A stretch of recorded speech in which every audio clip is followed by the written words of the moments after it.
Hey, what's going on everybody? Steve here, Rake and Profit, and in today's video I want to share the top 5 mistakes to avoid when using the Bqool Repricer. Now in about the last 18 months, I've done $317,000 in additional sales. That's 7,350 orders by using Bqool, but I've made a lot of mistakes and I've learned a lot. So I'm here with Samuel of Bqool to talk about these top 5 mistakes. How you doing, man? Hey, I'm super thrilled to be here. I'm super excited to share about these pumped 5 up. mistakes that maybe you are making that you could change right now to get better results.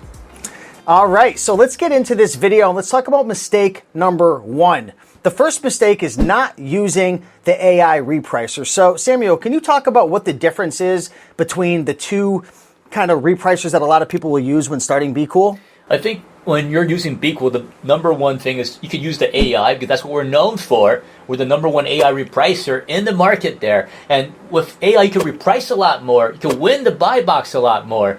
And you could go more aggressive, less aggressive, and it's much easier to set up. And you don't have to, set all the little details. Yeah, you could do big picture, set it, forget it, and let the AI do the work for you. Yeah, so essentially with the AI, you literally just set up the min price, the max, you put in your list, and then you choose one of the 5 settings. It's so easy. Talk about the general repricing, because that's the one that's a bit cheaper. It's a little more inexpensive. A lot of people think, oh, I'm going to save some money and use the general rule-based versus the AI. What's really the difference? The difference is you're going to reprice a lot more if using AI. And then let's say for one item, let's say you price by a preset amount by 10 cents, 20 cents, 30 cents before you get the buy box. With AI, we know exactly how much to reprice and get you that sweet spot. And once we get that buy box, then we start to incrementally increase the price again. So that's the main difference. You're going to get the buy box a lot more using AI. Mistake number 2 when using Bqool is setting your max price, right? There's a minimum price and a max price. Setting your max price too high. And this is a mistake that I made when I first started using Bqool. I'm like, yeah, the max price maybe should be like 80, but I'm like, I'm going to set it for 800 because you want to know what? I'm going to just let it rip into the wind. But the truth is, if you set your max price too high, what's going to happen? Well, if you set your max price too high, you're going to get delisted. You're going to have pricing errors. And, that's a whole other ballgame because you're not going to get any sales for products that are delisted. So you definitely don't want to do that when you're setting your max prices.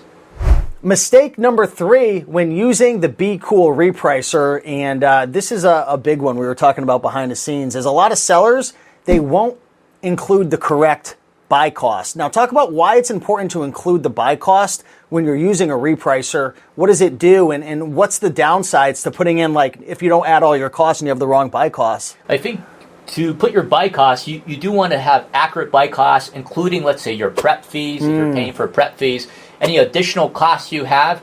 And this way, your prices for your min price is going to be accurate. Also, shipping costs as well, because sometimes you're using FBM, you have shipping costs. You want to make sure those are correct so we can calculate the right mins and max for you. So you're not selling a product, under your min prices, and you're being very profitable when you're using a repricer. Mistake number 4 when using the Bqool Repricer. You definitely want to make this mistake, and I'll tell you right now, we're going to have to get the thumbnail. The thumbnail is going to be like this of me because I'm still making this mistake, and I'm embarrassed about it, but I'm going to be real. I'm not here to just tell you guys I know everything. I don't. There's mistakes I make all the time. Not using the bulk upload feature. Right now, I'm having to do a lot of manual repricing, putting in my buy cost, putting in my min, my max. I mean, I use conditional repricing, but I'm not using the bulk upload feature. Can you talk to people about what the bulk upload feature is and how it would save me a lot of time? For sellers that have a lot of listings, like you, thousands and thousands, you want to be able to download your listings, your active listings, and you can use the bulk upload feature that we have, put it into the template, and then you can just upload it right back in without having to go through every one of them, manually yourself. So you're pulling in the active listing on Amazon, then we download it, and then if you're doing your repricing, offline, you could actually set your mins and max, if you're working with a VA, for example, and you can put all those numbers in, check that, and then you can upload it back. Now, there's also other ways, like if you don't have that many listings, then you could use the bulk settings to set all your listings by a certain ROI or profit, or also by a percentage as well. So that's another option for you as well. Mark my words, Samuel. I'm going to start using bulk upload feature now. I'm looking forward to seeing that, and you're going to be repricing a lot more listings faster. Keep me accountable. Yes, right. And mistake number 5, this is going to sound silly. You're probably going to laugh, but I've made this mistake before, and you told me that a lot of folks still make this mistake. Your repricer's not going to work. Bqool's not going to work if you don't turn it on. Yes, that is one of the, believe it or not, like a lot of people are like, why isn't it repricing? Well, because this doesn't work. It doesn't work because you haven't enabled the repricing. So in our filters, you can actually find all the active listings that you haven't enabled repricing yet, and you can then enable them to get that result that you deserve. If it's red, it's not on. You got to turn it green. It's just, you got to just click it. It's like a play button. That's how it works. All right, so there you go. Those are the top 5 mistakes to avoid when using Bqool. Number 1, not using the AI repricer. Number 2, setting your max price too high and getting those high pricing errors.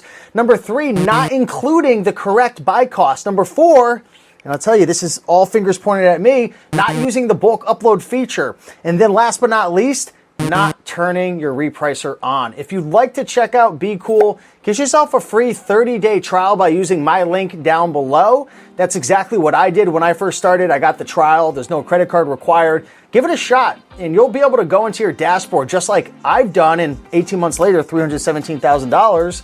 You'll be able to go in and see if it works for you. Just give it a shot. If it works, continue using it. If not, then don't use it. But I'm telling you right now, if you've got good products and you turn your repricer on, especially if you do AI, you're going to make some money. So with that being said, thank you so much, Samuel, for coming on, and thanks for coming to my house. It's a pleasure to be here. Thank you for inviting us. Much love, everybody.